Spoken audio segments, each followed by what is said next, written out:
जय हिंद साथियों, max education में आप सभी का स्वागत है। तो दोस्तों, यूपी पुलिस कांस्टेबल के लिए मोस्ट इंपॉर्टेंट जीके जीएस के 15 प्रश्न इस वीडियो में हम लोग करने वाले हैं। इन 15 प्रश्नों में से आप कितने का सही आंसर देते हैं अपना लास्ट में इसको ज़रूर हमें बताएं। अगर वर्दी पाने का सपना है तो इनमें से कितने स्कोर आप करते हैं ज़रूर बताएं। ये वो प्रश्न है जो आपके एग्जाम में 110% दोस्तों आपको देखने को मिलेंगे। पहला प्रश्न आपकी स्क्रीन पर ये रहा। क्या फ्रांसीसी क्रांति में विश्व को क्या नारा दिया था? 4 ऑप्शन आपको दिख रहे हैं। राइट आंसर क्या है बताना है। इसको वीडियो में हम लोग 15 प्रश्न करने वाले हैं और 15 में से आपका स्कोर कितना रहता है आप हमें लास्ट में ज़रूर बताएंगे। क्वेश्चन का राइट आंसर स्वतंत्रता, समानता और बंधुता होगा। देखिए, स्वतंत्रता, समानता और बंधुता जो है फ्रांसीसी क्रांति का विश्व का नारा था। कमेंट बॉक्स में आपको ये बताना है स्वतंत्रता, समानता और बंधुता ये हमारे भारत में किस अंग पे रखे गए हैं, यानी कि कहाँ पर, मूल अधिकार, डीपीएसपी या प्रस्तावना या कहाँ पर इनको रखा गया है, ये आपको कमेंट बॉक्स में बताना है। मोस्ट इंपॉर्टेंट प्रश्न है। अगला प्रश्न, क्या निम्नलिखित में से किस प्रतिहार शासक ने वर्तमान भोपाल शहर को बनाया था? देखिए, प्रतिहार शासक आपको याद रखना है। जब कन्नौज का त्रिपक्षीय संघर्ष हुआ था, याद रखेंगे तो कौन सा सर, त्रिपक्षीय संघर्ष हुआ था, तो उसमें 3 शक्तियां आपको देखने को मिलती हैं। एक में आपको प्रतिहार सर देखने को मिलते हैं, एक में आपको प्रतिहार देखने को मिलते हैं, एक पाल वंश के संस्थापक मिलते हैं और राष्ट्रकूट ठीक है, राष्ट्रकूट मिलते हैं। हालांकि अंत में जो जीत हुई थी वो प्रतिहारों की हुई थी, ये बात आपको याद रखनी है। ठीक है, तो याद रखेंगे इस क्वेश्चन का राइट आंसर मिहिर भोज होगा। ठीक है, मिहिर भोज जो था ये प्रतिहार वंश का एक महत्वपूर्ण शासक आपके लिए हो जाते हैं और भोपाल शहर इन्होंने बचाया था। एक बात याद रखेंगे, इन्होंने एक उपाधि धारण की थी जिसे आदिवराह कहते हैं। क्या सर कहते हैं? आदिवराह की उपाधि धारण की थी। याद रखेंगे, ये प्रश्न आपके एग्जाम में कई बार पूछा गया है। तो आदिवराह की उपाधि मिहिर भोज ने धारण की थी, ये बात आपको याद रखनी है। अगला प्रश्न आपकी स्क्रीन पर ये रहा। क्या सबसे अधिक प्रोटीन किसमें पाई जाती है? ये प्रश्न आपके एग्जाम की दृष्टि से मोस्ट इंपोर्टेंट है। राइट आंसर क्या होगा इस क्वेश्चन का हमें बताना है। तो याद रखेंगे सोयाबीन के दाने में सबसे ज़्यादा प्रोटीन पाई जाती है। क्वेश्चन का राइट आंसर चौथा होगा और मोस्ट इंपोर्टेंट क्वेश्चन है। कमेंट बॉक्स में आपको ये बताना है दोस्तों कि दाल में नंबर 1 भारत का कौन सा राज्य है? दाल में राज्य कौन सा नंबर 1 पर है? ठीक है, अच्छा, कपास उत्पादन में नंबर 1 पर कौन से, ये बता दीजिए। प्याज उत्पादन में नंबर 1 पर कौन है, ये बता दीजिए। ठीक है, प्याज उत्पादन में तो आपको याद रखना है, कपास में आपको याद रखना है गुजरात है कपास उत्पादन में। प्याज में नंबर 1 पर आपको याद रखना है महाराष्ट्र है। कौन सर? महाराष्ट्र है। दालों में एमपी, मध्य प्रदेश है दालों में। ठीक है, याद रखेंगे। अगला प्रश्न ये रहा आपकी स्क्रीन पर दोस्तों, क्या होगा क्वेश्चन का राइट आंसर? क्या वेतवा नदी किसकी सहायक नदी कहाँ मिलती है? देखिए, नदियाँ जो सहायक नदी हैं आपके एग्जाम में पूछी जाती हैं, जैसे बेतवा है, केन है, ये किसकी सहायक नदियाँ आपको बताना है। तो राइट आंसर क्या होगा? यमुना की सहायक नदी है। यमुना की सबसे पहली सहायक नदी, मतलब जो सबसे पहले मिलती है वो हिंडन नदी है। हिंडन ये सिंधु घाटी सभ्यता की, हिंडन जो है ये सिंधु घाटी सभ्यता की मोस्ट इंपोर्टेंट नदी है जिस पर गाजियाबाद और नोएडा शहर बसा है। हिंडन नदी ये आलमगीरपुर, आपने देखा होगा सिंधु घाटी सभ्यता का सबसे पूर्वी स्थल जो था वो आलमगीरपुर था, वो हिंडन नदी पर ही था। तो हिंडन नदी सिंधु घाटी सभ्यता की मोस्ट इंपोर्टेंट नदी है जो यमुना की सहायक नदी है। ठीक है, याद रखेंगे। अगला प्रश्न आपकी स्क्रीन पर दोस्तों ये रहा। राइट आंसर क्या होगा? क्या इनमें से किसे द ग्रैंड ओल्ड मैन के नाम से जाना जाता है? खान अब्दुल गफ्फार खान, दादा भाई नौरोजी, WC बनर्जी, मोतीलाल नेहरू। क्वेश्चन का राइट आंसर क्या होगा? दादा भाई नौरोजी इस क्वेश्चन का बिल्कुल करेक्ट आंसर होगा, आपके एग्जाम की दृष्टि से मोस्ट इंपोर्टेंट है। ठीक है, अच्छा, दादा भाई नौरोजी ने कई अधिवेशनों के, भारत में जो कांग्रेस के अधिवेशन में इनकी कई अधिवेशनों की अध्यक्षता की। एक आपको याद रखना है सबसे मोस्ट इंपोर्टेंट, इन्होंने 1906 के अधिवेशन की अध्यक्षता की थी। ये अधिवेशन हुआ था सर कलकत्ता में। कहाँ पर हुआ था? कलकत्ता में अधिवेशन हुआ और इनमें इन्होंने स्वराज शब्द का पहली बार प्रयोग किया था। कब सर? स्वराज शब्द का पहली बार प्रयोग किया था, याद रखेंगे। ठीक है, ऐसे प्रश्न आपके एग्जाम में बनते हैं। एक बार और दादा भाई नौरोजी से याद रखेंगे, इन्होंने the poverty and British rule in India पुस्तक लिखी। फिर से सुनिए, the poverty and British rule in India, और उसमें इन्होंने धन निष्कासन का सिद्धांत दिया, यानी कि प्रति व्यक्ति आय बताई, और प्रति व्यक्ति आय सबसे पहले इन्होंने बताई और उस वक्त प्रति व्यक्ति आय इन्होंने 20 रुपये बताई थी। तो अगर आपके एग्जाम में पूछा जाए कि भारत में बताइए प्रति व्यक्ति आय की गणना किसने की, तो दादा भाई नौरोजी याद रखेंगे। ठीक है, अगला प्रश्न आपके एग्जाम की दृष्टि से ये रहा। राइट आंसर क्या होगा?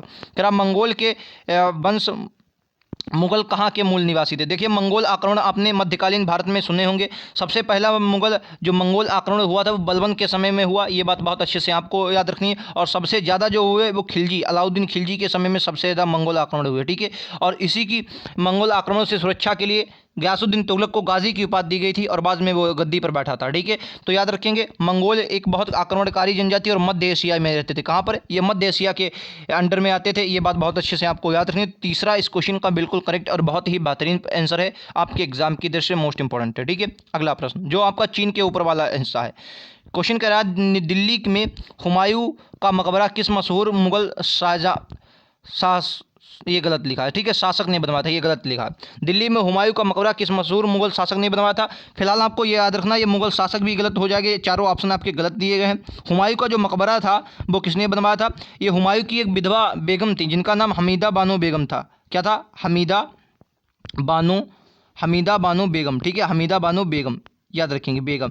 इन्होंने बनवाया था हुमायूं का मकबरा। कहाँ पर? दिल्ली में। तो याद रखेंगे, ये इंपॉर्टेंट है, हमीदा बानो बेगम ने बनवाया था हुमायूं का मकबरा। हुमायूं नामा जो था वो खुद इसने नहीं लिखा, हुमायूं नामा गुलबदन बेगम ने लिखा। किसने?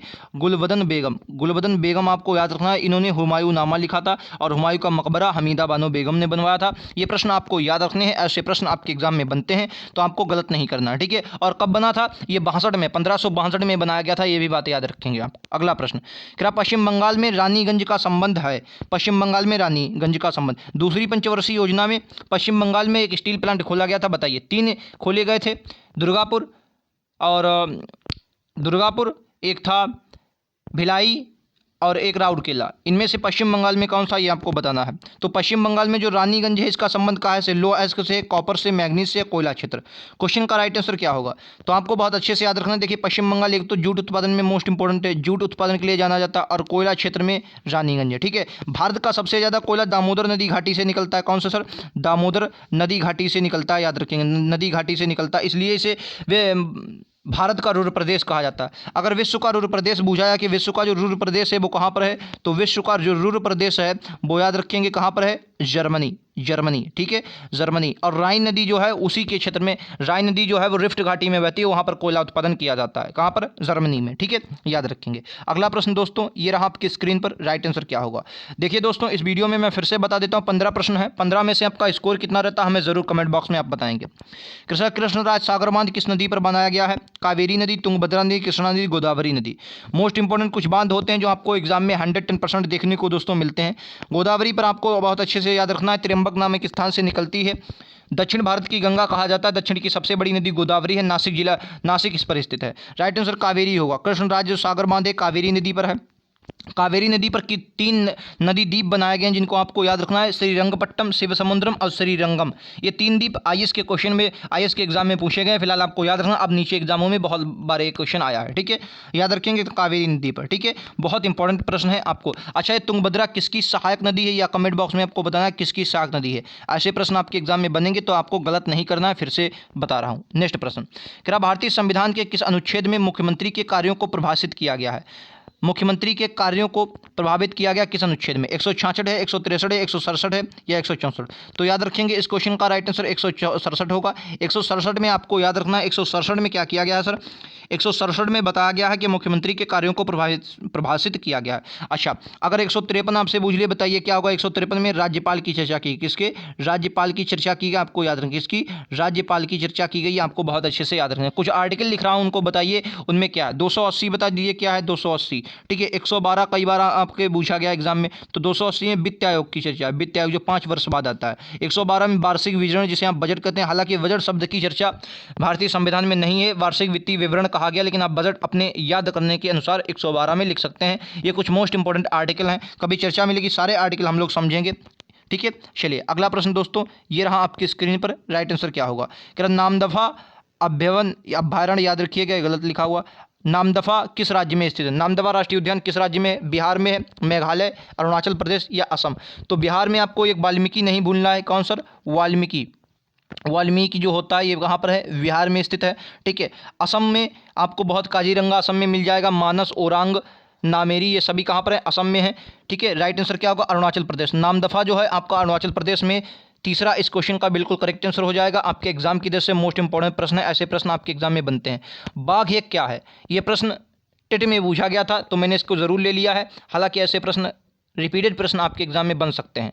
बाघ क्या है? एक परजीवी है, तृणभक्षी है, परभक्षी है या अपघटन करता है? तो अपघटन करता तो हो ही नहीं सकता क्योंकि बैक्टीरिया वगैरह होते हैं। राइट आंसर तीसरा होगा। ये क्या है? परभक्षी है। बाघ ये क्या है? एक परभक्षी है, आपको याद रखना है, एग्जाम की दृष्टि से मोस्ट इंपॉर्टेंट है। अगला प्रश्न, क्या चुंगी क्या संबंध है? चुंगी से संबंधित है। देखिए चुंगी एक प्रकार का कर होता है, तो इस पर हम लोग ज़्यादा चर्चा नहीं करेंगे। चुंगी क्या है? एक प्रकार का कर है, आपको याद रखना, ऐसे प्रश्न बनते हैं। अगला प्रश्न, राष्ट्रीय बालिका दिवस पर जनवरी के प्रतिमाह किस तिथि को मनाया जाता है? मोस्ट इंपोर्टेंट प्रश्न है। राष्ट्रीय बालिका दिवस जनवरी माह को किस तिथि को मनाया जाता है? 27 जनवरी, 31 जनवरी, 21 जनवरी या 24 जनवरी? राइट आंसर क्या हो जाएगा सर? राष्ट्रीय बालिका दिवस। ठीक है, राष्ट्रीय बालिका दिवस याद रखेंगे, आपके एग्जाम में 24 जनवरी को मनाया जाता है। एग्जाम की दृष्टि से मोस्ट इंपोर्टेंट ये क्वेश्चन है। 24 जनवरी को राष्ट्रीय बालिका दिवस आपको देखने को मिलेगा। चौथा इस क्वेश्चन का बिल्कुल करेक्ट और बहुत ही शानदार प्रश्न है। अगला प्रश्न आपके एग्जाम की दृष्टि से ये रहा, कह रहा है भारत ने हाल ही में महात्मा गांधी कन्वेंशन, जो भारत ने कहाँ महात्मा गांधी कन्वेंशन सेंटर स्थापित किया है? नाइजीरिया में, नाइजर में या नाइजीरिया में, दक्षिण अफ्रीका, जिम्बाब्वे? क्वेश्चन का राइट आंसर क्या होगा? और ये मैं आपको बता देना चाहता हूँ, ये सभी के सभी अफ्रीका महाद्वीप के देश हैं। किसके हैं सर? अफ्रीका महाद्वीप के देश हैं। आपको याद रखना है, अफ्रीका महाद्वीप के देश हैं, जो विश्व का दूसरा सबसे बड़ा महाद्वीप है। क्वेश्चन का राइट आंसर क्या है? कमेंट बॉक्स में ज़रूर बताएं। चलिए इस क्वेश्चन का राइट आंसर मैं आपको बता देता हूँ। चलिए इस क्वेश्चन का राइट आंसर क्या होगा? चलिए पहले मैं इस क्वेश्चन का फिलहाल बता देता हूँ। नाइजर, नाइजर की राजधानी अगर आपसे पूछे तो क्या होगा? नाइजर की राजधानी नियामे होगी। क्या होगी सर? नियामे होगी, याद रखेंगे। ठीक है, नाइजीरिया की क्या होगी? नाइजीरिया की अबूजा राजधानी होती है। आपको याद है अफ्रीका महाद्वीप की राजधानी आपसे पूछी जाती है, इसकी प्रोकेटेरिया, ठीक है, प्रोकेटेरिया होती है। ठीक है, याद रखेंगे ऐसे। जिम्बाब्वे की हरारे, जिम्बाब्वे की क्या होगी? हरारे होगी। ठीक है, फिलहाल दक्षिण अफ्रीका की 3 राजधानी है। वैधानिक राजधानी अलग है इसकी, और न्यायिक राजधानी अलग है, और जो क्या नाम है उसका, न्यायपालिका की जो राजधानी है वो अलग है। तो 3 राजधानियाँ इसकी हैं, आपको तीनों याद रखना है। ठीक है, एग्जाम में, आपके एग्जाम में क्वेश्चन बनेगा तो याद रखेंगे। नाइजर में क्या है? महात्मा गांधी कन्वेंशन सेंटर स्थापित करने की बात की गई है। तो दोस्तों आपने 15 में से कितना स्कोर किया, आप हमें लास्ट में ज़रूर कमेंट बॉक्स में बताएं। और ऐसे लगातार प्रश्नों के लिए आप हमारे चैनल को सब्सक्राइब कर सकते हैं। दोस्तों जब आप एग्जाम देने जाएंगे तो आपको ये क्लास ज़रूर याद आएगी। ऐसे ही प्रश्न आपको एग्जाम में देखने को मिलेंगे। आप किसी भी एग्जाम की तैयारी कर रहे हो, चैनल को सब्सक्राइब करना नहीं भूलना है। मिलते हैं अगले वीडियोज़ में। आज के लिए इतना ही। Thank you.